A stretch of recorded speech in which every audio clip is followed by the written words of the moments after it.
Hey, I'm Decathlon Gamer, and welcome back to our Tour de France 2020 Stage 21 discussion slash podcast. This is the stage that's easy to describe. It's a procession. They ride around and they cruise until they finally get to the Champs Elysess, and then they ride hard, and we get a sprint finish. So, review of the stage, quick and easy. We're going to spend most of our time talking about the tour in its entirety. Good and bad, at least my opinion, of who team and or riders and what stages were the most exciting. First thing of note on the stage itself, Peter Sagan concedes the green jersey, does not contest the intermediate sprint at all, got 0 points on it, didn't come forward, and before the stage had even said that that would be the case. So Sam Bennett wins green jersey. We had a breakaway of just 4 riders as we were out on the Champs Elysess, the last of those caught in the final moments.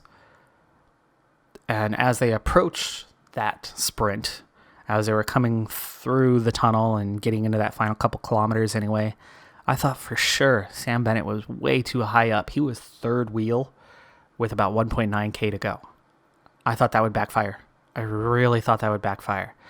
The rider on the front, though, lasted a good K before he peeled off. Bennett was second wheel with about 1.1K to go. And I thought that meant, by the time they actually get to that sprint, by the time they get to that final 400 to 500 meters, that he would have already been isolated.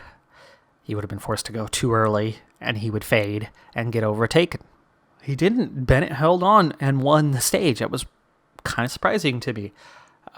But it shows me something about where I haven't seen much of Sam Bennett before this year. I haven't seen much of him. I've certainly seen him, but I haven't seen a whole lot. And here's my opinion of Sam Bennett as a sprinter. He actually doesn't have great acceleration. He's got good top speed, but not great acceleration. So I think that actually is a perfect place for Bennett to be. The 2 stages that he has won, he has been out front early. He's been at his top speed early, and he's just held on, where faster riders are coming along from behind. And they have too much ground to cover, and they can't cover it, and he hangs on and he wins the stage. That's Sam Bennett as a sprinter. Let me know in the comments below if you agree with that, especially for those who have seen him more. That seems to be the case for me. Surprise here, Mads Pedersen, who I have on my list of riders who actually didn't have a very good tour, did claim second place. It's not going to be enough to change my opinion on him on that one, but I did expect more from Pedersen. I expected him to be in breaks and win a stage at some point, or at least, get higher finishes. And today was really the first we've seen of him. Peter Sagan did manage to get third on the stage, so not contesting the intermediate sprint. So second time he's been up on the podium, and of course last time they took that podium away from him. Good result. Clearly not enough, even if he had gone for that intermediate. Sam Bennett clearly earned that green jersey. Christoph was 4th, Viviani, Van Aert 6th, Ewan 7th. Not a great showing from those guys. But that was the stage. Now, of course, the jerseys, the yellow jersey, the polka dot jersey, and the young riders jersey, all to Tadej Pogačar. Great jersey to Sam Bennett, so not much to talk about those. We talked pretty long in detail after stage 20 on where all of that was at, where we kind of got to that point where it was wrapped up, decided. So be sure to go back, check out that episode. The game, by the way, playing in the background, Crusader Kings III. I'm not playing that actively right now. Ironically, those who know that story, the CPU dying on my computer just a couple weeks ago, prompting me to do something on my laptop, which I was pretty limited. That's where this podcast was born from. I've got my CPU back up and running, and when the CPU died, I was actually uploading that video as the first video of the new series for CK3 that was supposed to be launching for me. That was going to be coming like every day, multiple episodes. I was super excited about it. Huge Paradox Development Studio fan. And that's when the CPU died. So that window of opportunity is now long gone. It's been 3 weeks since game released. So a little late now to get in on that party. Now I'm going to turn my attention to reviewing the race in its entirety. We begin with the teams. Which teams do I feel had a good race? Which teams do I feel had a bad race? And in most of those cases, reasons behind it. So first up, team of the race for me, hands down, is Sunweb. Sunweb tactically were genius level in this race. The wins that they were able to produce for their team, 3 wins. Their close calls with Case Bowl, even though Case Bowl didn't win any stages. Case Bowl is not that level of sprinter who you would expect to win races. Not against these guys anyway. If he's down in Continental Pro races, riding for Team Sunweb, you can expect him to win some races. He's still developing as a sprinter. So for him to be there or thereabouts is what's expected. But what they did with those breakaways, again and again, Craig Anderson, Hershey, phenomenal. Poor Hansgrohe took a bad situation, made it better. Obviously, my opinion regarding what happened with Peter Sagan and him getting screwed out of 53 points for no fault of his own put them on the back foot. Having their team leader, who finished 4th in the Tour a year ago, struggling and dropping out of contention, put them in a bad position. But not only did they make the best of it, but they did quite well with it. They got their stage victory. They were able to ride impressively. And in some of the major stages of this tour, it was Bora who turned the screw and made it exciting to watch. Next team, I want to put them on the good list, but I kind of want to put the opposites of this on the bad list. That being our Continental Pro teams, B&B. B&B is the one who's going to just make the good list. And I'd prefer to put the other two on the bad list, but I was kind of leaning one way or another. Clearly, to me, the team of those 3 is B&B. But of those 3, the other 2 easily could have been on the bad list. But since I'm putting B&B on the good list, I don't need to necessarily put Direct Energy and Arceus Hamsik on the naughty list. So I'll leave them off that list, but they were less than impressive. B&B did what a Continental Pro team is expected to do at a Grand Tour. You get that invite, you make the best of it. You get your sponsor on the television again and again and again by riding in breakaways, by competing for KOM or points classifications. And they did that in droves. They had Cockard riding for sprints. He was nowhere near the competition itself, but he continued to compete. He got in a lot of breakaways, was impressive at times. Pierre Rolland came ridiculously close to putting on the polka dot jersey, went level on points with Cosnefroy before the big players came along and scored those big points. Chevalier did well. A number of guys were in the mix for B&B, and that was good to see. Direct Energy, through 99% of the race, was nowhere to be seen. Arkea, outside of Quintana, nowhere to be seen in this tour. And, of course, Quintana, who for 2 weeks they kept praising how great he was doing, has one small crash where he lands comfortably in a bush, though, gets a little rash from that, has an allergic reaction, and suddenly the race falls apart. Or is it the legs that fell apart? I'm going to lean towards the legs because it is Nairo Quintana we're talking about, after all, who has clearly shown over the last decade that he can compete, but he shouldn't be trying to go for those podiums anymore. His time has come and gone.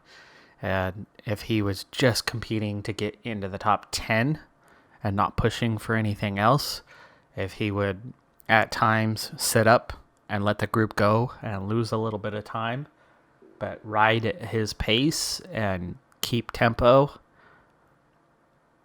that he could get a decent result out of it and could ultimately get those top 10s. He could do that. That's within himself to do that. And yet he chooses not to. He continues to stay in the front group until he cracks, and then he loses tons of time. Bad tactics. The last good team on the list for me goes to Bahrain McLaren. And only just for them, they turned the screw a couple times, going for it, trying to push to get that podium. Coming close. It was at least something, right? It added excitement to the tour. Now on the bad list, not a terribly long list. There was a lot of teams that were just nowhere to be seen in this tour. You see their team leader just hanging on all alone from much of the race. Ineos would be an obvious choice for a team that had a bad tour, based on expectations coming in, based on the expectation of winning the tour, competing in the GC. Not only dropping out of that, Carapaz very early, and then Bernal. Disaster of a race for him, and then ultimately abandoning it completely out of the GC window. They do, though, however, redeem themselves pretty well in the final week of the tour. Carapaz, Kwiatkowski putting in multiple really good, strong rides, including that stage victory on 18. That was an impressive ride by that pair. So not all bad for Ineos, but compared to the expectations. AG2R, similar thing. They pick up a stage win with Nance Peters. Their expectations were high. Their results, well, just the one stage win. And nothing else that was amounting to much. So relatively bad tour.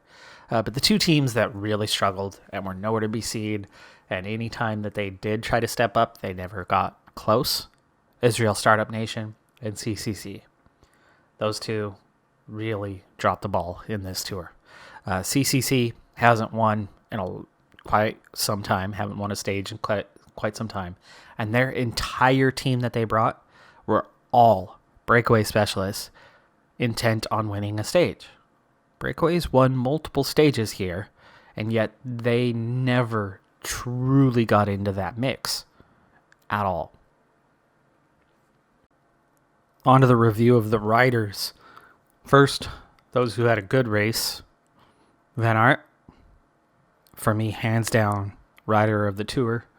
Rider of the season, at least post-COVID-19 break. Van Aert is what he has been doing is something we haven't seen in a long time, and we certainly don't see in the modern era. Peter Sagan's been the closest to that person who's a hybrid, who can do so many different things and do them at a level that others can't. But this tour and the last couple of years really shows that Sagan has to really, really be at the top of his game to excel in those multiple areas. Alaphilippe is another one who's close to that. He's very punchy, but he can also handle a bunch sprint. But no, actually, really, he's the punchiest rider we have. But in terms of a sprint, a proper sprint, unless you're down to a small group and the sprinters are gone, Alaphilippe isn't going to win a sprint. But here we're seeing Van Aert this year climb and climb and climb and ride off most of the peloton all alone. We've seen him be punchy.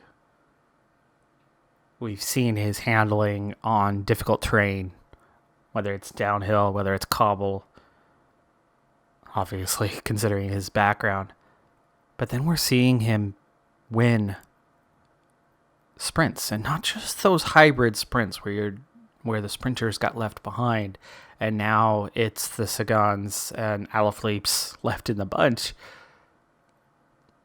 Bosenhagen's, he's winning sprints against sprinters. He's just beating anybody on a bike, period. And you look at him day after day, and you almost get that impression that he could, if he decided he wanted to, right? Alaphilippe last year held onto the yellow jersey till, what was that, stage 18, 19? Pretty late. Long time in yellow. You figure Van Aert could do the same thing. And maybe, just maybe, do it as a 21 stage thing, as somebody who could wear yellow beginning to end. Sepp Kuss, also really strong showing for Team Jumbo-Visma. Now, I didn't mention Jumbo-Visma in my Team of the Tour discussion. Reason for that, they did exactly what was expected of them. They brought the strongest team to the Tour, by far, especially climbing. And they controlled the peloton a lot. And Van Aert in particular, and Sepp Kuss to some level, were completely dominant. But they weren't perfect. The team, that is. Van Aert, I'd say, was. The team made mistakes. Dumoulin, very, very selfish. George Bennett didn't have a very good tour. Tactically, they made a couple mistakes. They should have had more than a 57-second lead entering stage 20. They played defensively way, way too much in this tour. So it was far from perfect. They were still the best team here, though. The obvious choices, Roglic, Pogačar, they were the best climbers of the tour, no doubt. Again, and what I was just saying, Roglic lost this tour. Pogačar might have won it on stage 20, but Roglic had 19 stages before that to lock down this jersey and make it his. I might be mistaken, but I don't remember a single occasion outside of the sprints in the last 200 meters, 300 meters. I don't remember a single occasion where Roglic attacked the leaders. He never attacked. He never put them in pain. Van Aert did. Kuss did. Dumoulin tried to once. It was the Van Aert show. And Roglic was just a stronger climber than those around him. And so where one guy would lose 30 seconds on this day, and one guy would lose 11 seconds on this day, and one guy would lose 2 minutes on the next day, Roglic just was somebody who couldn't be beat. And with the team around him, he had the support to protect the jersey. But that 57-second lead, you got to remember, Pogačar lost a minute 21 early in this tour, in the crosswinds. He made his mistake way back at the end of the first week. And then he just fought back. That lead should have been a lot bigger than it was. And that is exactly why my prediction was that Roglic would take second in this tour.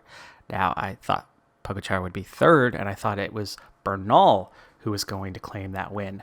But he just wasn't quite there. But hey, podium, second place is fantastic. The real winner, obviously, is Pogačar. Now, for him, he had to recover some losses. And the first time he went to recover losses, people weren't too worried. He was a minute and a half behind. But then they quickly realized how big of a threat he was, and he became that main focal point defend against Pogačar. But then he just kept nipping seconds on the line. He'd go first, Roglic second. He'd pick up 4 seconds until it finally came down to stage 20, which we had a lengthy discussion on stage 20, and post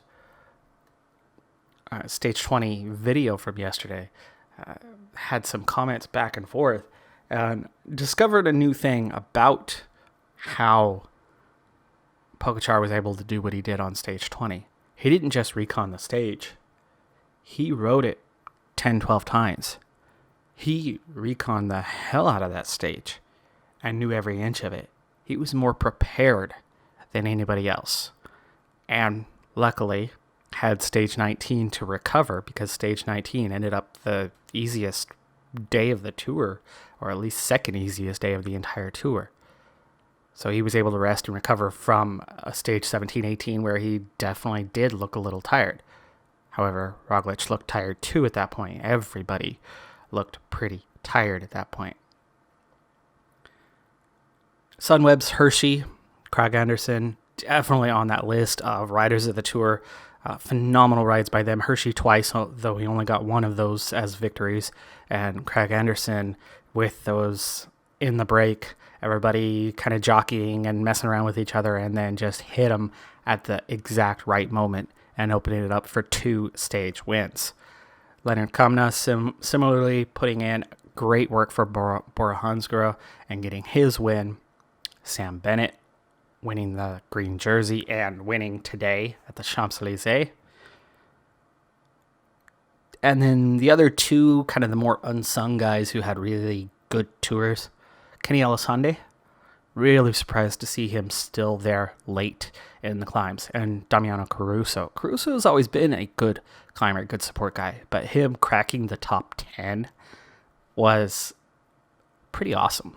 Pretty awesome to see him get that high up. I know he's typically in the teens and doesn't lose a lot of time, but seeing him get up into 10th was pretty cool.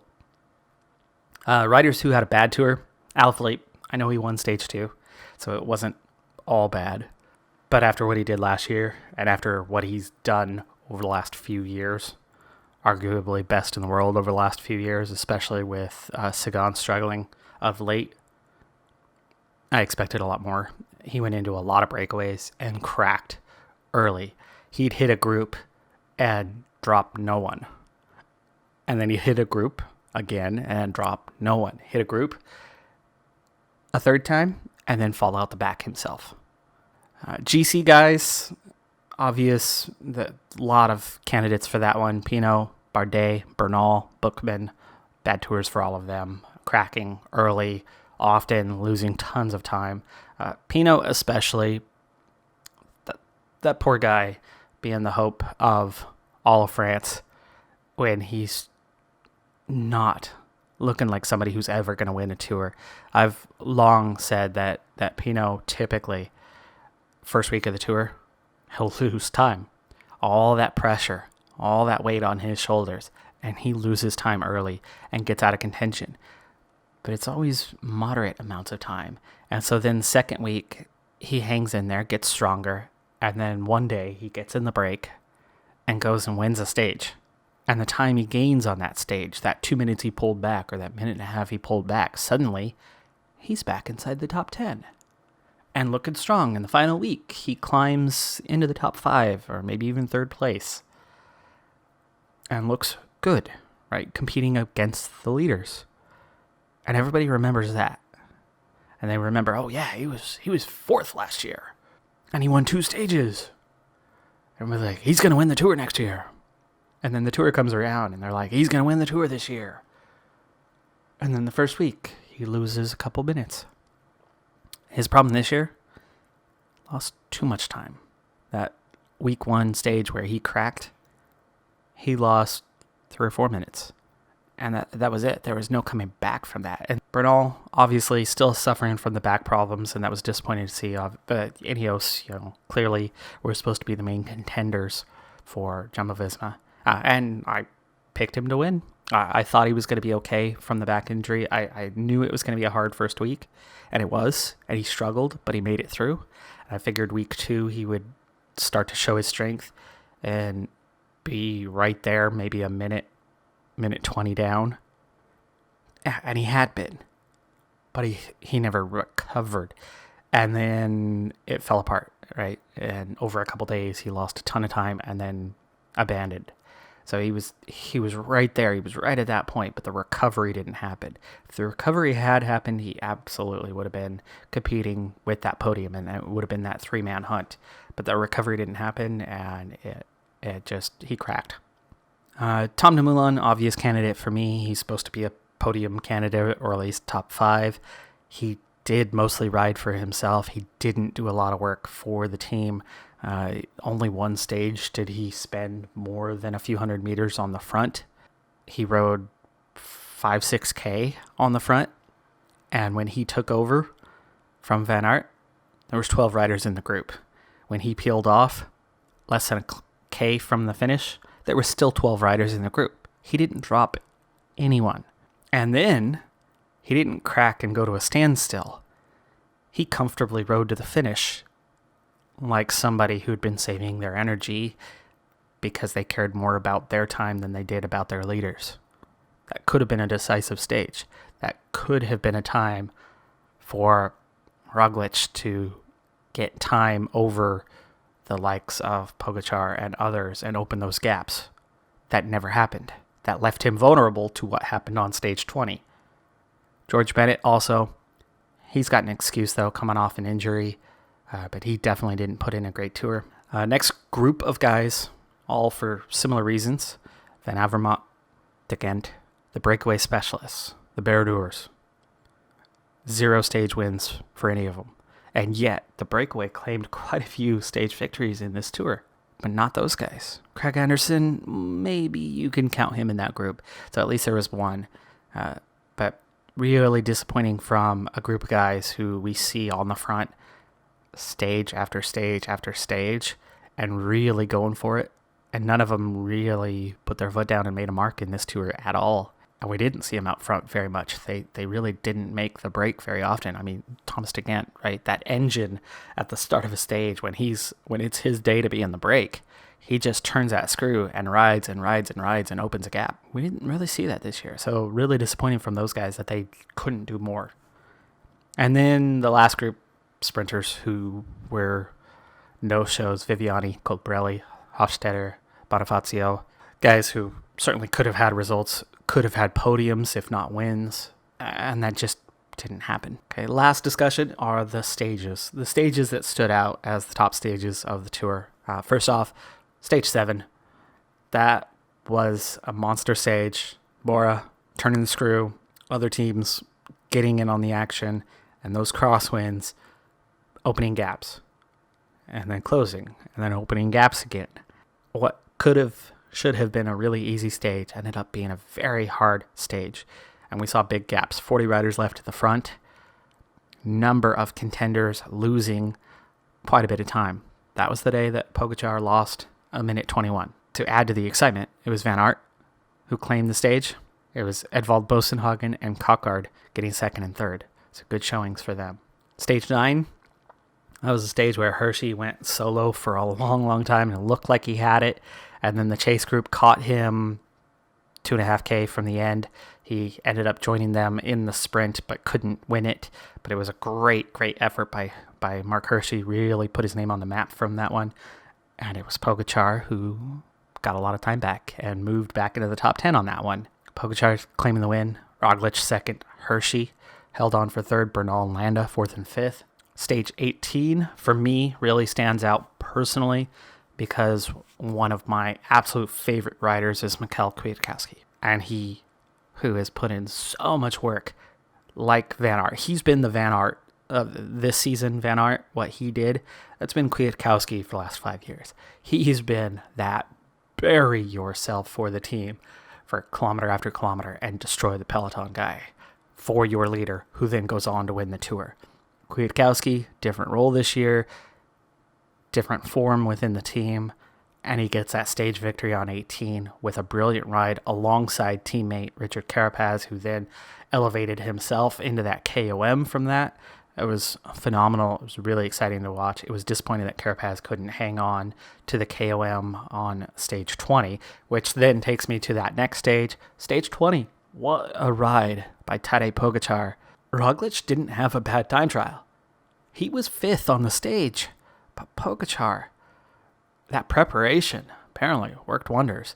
That rest day, stage 19, which wasn't actually a rest day, but it was like a rest day. Perfect timing for Pogačar because he needed that recovery and coming in. What a brilliant ride. He never went beyond his limits. He was always at the limit the whole stage. Roglic, a couple times we saw him push too hard and then he'd start to crack and have to back off and recover a bit. We'd see him start to close that gap and then it would go open again, and close that gap and it would go open again. Pogačar was consistent the whole climb and throughout the stage. He was just dead on consistent and fast. Well, I hope you enjoyed this little podcast / discussion series on the Tour de France. It's definitely different than what I'm used to doing on the channel. So, unique experience. Definitely some growing pains. I know the first few episodes that I did were not great, and some of the games in the background were lagging so bad on that little rinky-dink laptop that I was using. In the future, that obviously shouldn't be the case if I were to do this again. So do let me know in the comments below what your thoughts are regarding this little mini series. As for the channel, back to normal from here on out. But I'm Decathlon Gamer. Thanks for tuning in. Be safe out there. Have a good one. I hope you enjoyed the Tour de France. A lot of people were like, Roglic is going to win. It's going to be boring. This was anything but boring. And it turned out that this was anything but a Roglic win. I'll see you next time. Bye for now.